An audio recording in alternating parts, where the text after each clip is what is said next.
There was a little baby. Her name was Jessica. She fell into a well in her aunt's backyard in Midland, Texas. She was only 18 months old. And the well, I mean, can you imagine a well casing that's about 22 feet deep and very, very small, 20 centimeters wide. So, I mean, how are you going to save somebody like that? The firemen, the police, they tried to develop a plan to drill a parallel shaft to the well. And here this little baby was lodged down there, 20 feet down. And they wanted to drill another horizontal cross tunnel from the shaft that they had built to rescue her. And they needed oil drillers and all these, these experts. The rescuers' jackhammers were inadequate, and a mining engineer finally did show up to supervise. They used something called water jet cutting, which was a relatively new technology at the time, to cut through the rock, because we're talking about rock here. For 45 hours, this little baby was down there, and they could hear her singing. I'm talking about the drillers, the rescuers. And finally, an EMT guy, a paramedic, descended in the parallel shaft, inching his way into the tunnel and grabbing this little child free from her position, pinned inside the well with one leg above her forehead. This was the problem, that when they got her to the ambulance and they got her to the hospital, they thought they might have to amputate, but they didn't. There was some surgery, but not extreme like it could have been. And in Psalm 74, verse 12, it says, Elohim is dok, God is indeed mine, my kenig, my king, fun, from, abek, forever, onward, ear, tut, he does, Yeshuot, he does Yeshuas, he does saving acts in the land. This was a saving act in the land of America, in Midland, Texas. This is salvation. We're talking about salvation. What a glorious thing. Salvation. Hallelujah. And, you know, Rebbe, Melech, HaMoshiach, and Yeshuot, and saving acts. This is what our sermon's all about in Psalm 74:12. And, you know, uh, it says, he led me to turn back ashamed. Those three words, turn back ashamed. Psalm 74:21. That takes a miracle. God has to touch your heart and pierce through the rock, the hard, stony heart. And you have to praise the name of the Lord. This is salvation. You have to call on the name of the Lord. Psalm 74, verse 21. This is salvation. And when you look at Rav Shaul in Psalm 76, verse 8, it talks about the deen, the divine judgment rendered from heaven's court, the Beit Din of heaven, the celestial verdict of condemnation. This is what happened to Saul of Tarsus when he encountered the risen Moshiach on the Damascus Road. He didn't just have a turnaround spiritually, he had a fundamental shift from standing condemned in heaven's Beit Din to receiving the righteousness of God through faith, what Abraham experienced. And we're talking about a religious man here under divine judgment. He had reached the pinnacle of Jewish religious achievement, but he later testified that even though he was circumcised on the 8th day of the stock of Israel, the tribe of Benjamin, Hebrew of Hebrews, concerning the Torah, a Pharisee, etc., yet his very religiosity, this carnal competence in the flesh, in mitzvahs and works, placed him squarely under the judgment of God's heavenly court, because his persecution was not mere misguided zeal. It was the natural fruit of a heart that remains spiritually dead, operating in direct opposition to God's redemptive purposes.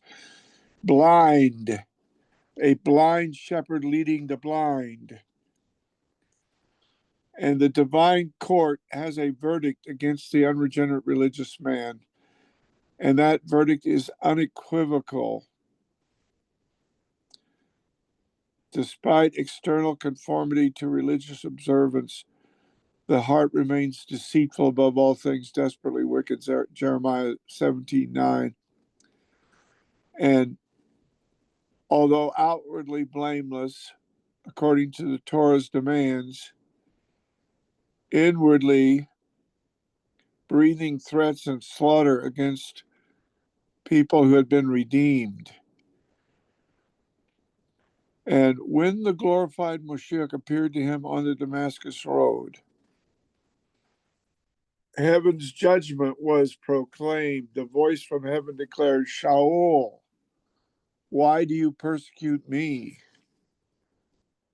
And in this moment, the divine Beit Din rendered its verdict, its sentence. Saul's religious life, his carnal achievements, his persecution of believers, all stood condemned. And of course, before the throne of grace, the very one whom he had opposed now confronted him. And this is a personal conviction, yes, but it embodies a cosmic reality that all human righteousness, apart from faith in Moshiach ben David, our righteousness, stands under divine judgment, under a sentence, a verdict of guilty. All our righteousness is like filthy rags, Isaiah 64:6. And we need to know there is therefore now no condemnation for those who are in Mashiach. We need to know that. And this requires death of the old life. And I'm talking about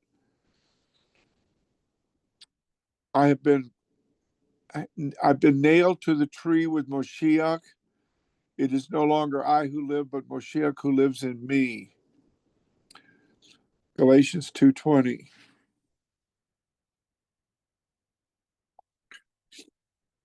And we're not talking about some kind of religious improvement here. We're talking about the old Saul with his vainglory, his confidence in the flesh. This man is executed in the divine verdict, and a new Saul emerges, a new creation, a Briah Hadashah, one that has received the righteousness of God through faith in Moshiach ben David. Not a righteousness of my own based on religious accomplishments, but a righteousness that comes from God. All have sinned and fall short. But he made us alive. We were dead in trespasses and sins. When the commandment came, sin revived and I died.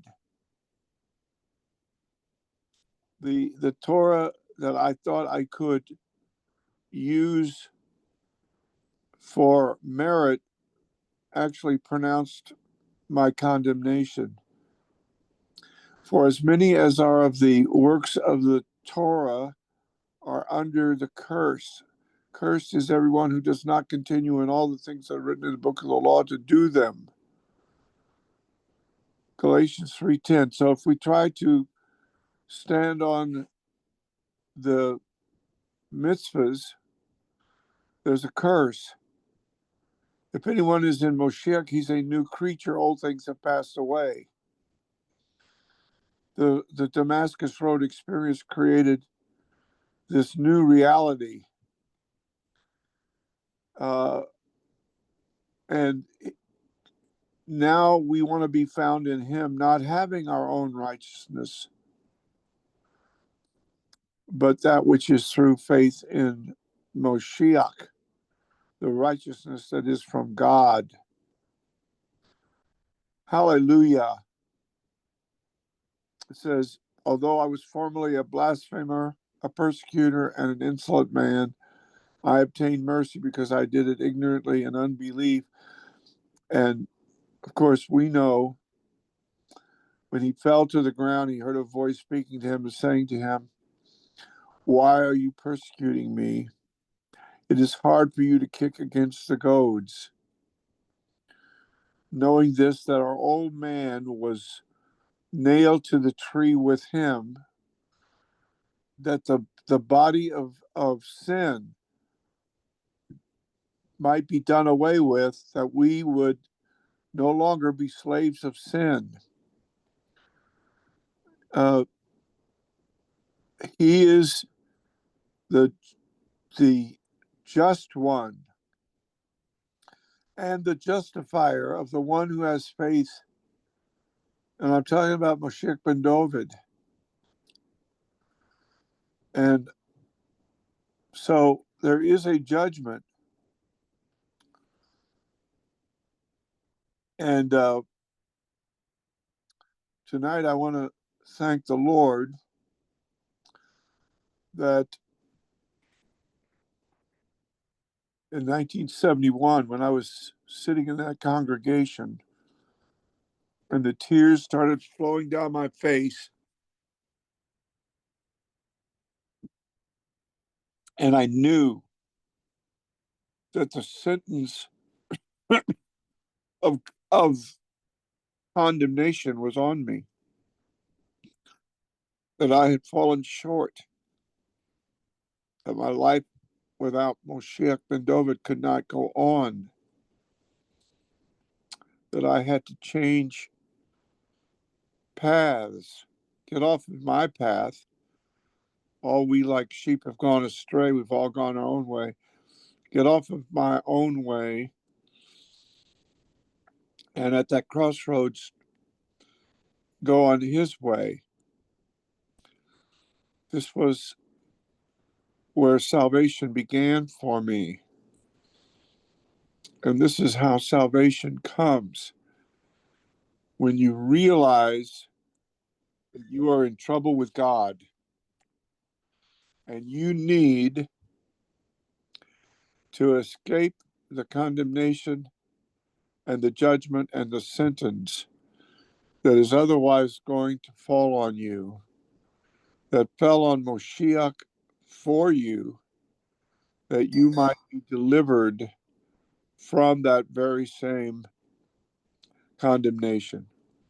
So, Lord, right now, in the name of Yeshua HaMoshiach, I want to thank you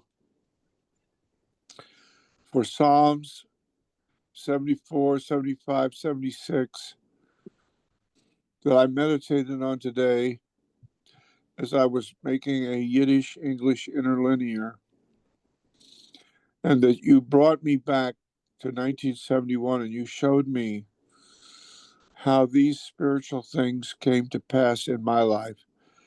And oh, hallelujah, may they come to pass in the lives of those who are listening. May we realize that we are Saul of Tarsus, that we have come to the end of the road of our old life. The Damascus Road is the end of our old life, which is condemned, which, no matter how religious we may be, is condemned. We must turn away from that way and go a new way. The street called straight. Hallelujah, where God has something waiting for us, where our eyes will be opened and a call will be made clear to us. And we will be able to answer that call and go on in the newness of life to do something for God, that our life might be an offering to the Lord for His glory, and that what was otherwise going to be destroyed can now be lifted up to the King of Kings and Lord of Lords. And I pray that someone will receive Him, that someone will see that He is to be served as deity. Daniel chapter 7, verse 14. That He is the one who brings you to the Atik Yomin. I'm talking about the Bar Enosh Moshiach in the Ruach HaKodesh. And we give you all the praise. Shema Yisrael, Adonai Eloheinu, Adonai Echad. Moshiach ben David, come into my heart, forgive my sins, take control of my life, and I will serve you and follow you all the days of my life. And everyone said,